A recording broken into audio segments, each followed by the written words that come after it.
Hello అండి. అందరికీ నమస్కారం. బప్పా సాయి డివైన్ భక్తి ఛానల్‌కి స్వాగతం, సుస్వాగతం అండి. అయితే జగన్నాథ పూరి గురించి మీకు తెలుసు కదండీ! అయితే అక్కడ భగవంతుడి విగ్రహాలు కాష్ఠతో తయారవుతాయి. అంటే కర్రతో తయారవుతాయన్నమాట. దాని వెనకాతల ఒక స్టోరీ కూడా ఉన్నాది.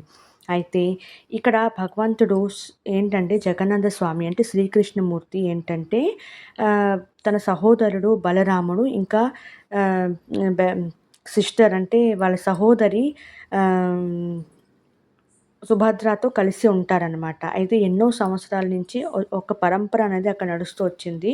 ఆ పరంపర ఏంటంటే జ్యేష్ఠ మాసం పౌర్ణమి రోజు జగన్నాథ స్వామి ఇంకా వాళ్ళ ఇంకా సహోదరినితో కలిపి ముగ్గురిని కూడా 108 కలశాలతోని స్నానం చేయిస్తారనమాట.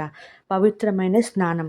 అయితే ఈ పవిత్రమైన స్నానం 108 కలశాలతో చేయించడం వల్ల, ఎక్కువ స్నానం చేయించడం వల్ల ఏమవుతదంటే స్వామి వారికి కూడా జ్వరం వస్తదనమాట అని అలాగా అక్కడ పురాణాలు చెప్తున్నాయి.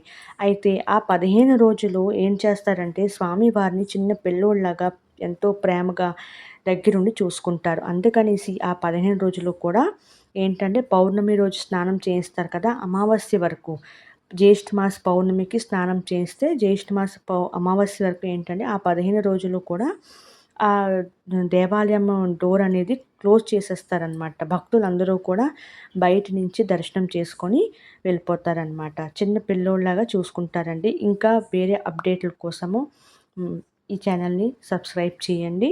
అలాగే వీడియోని లైక్ చేసి షేర్ చేయండి.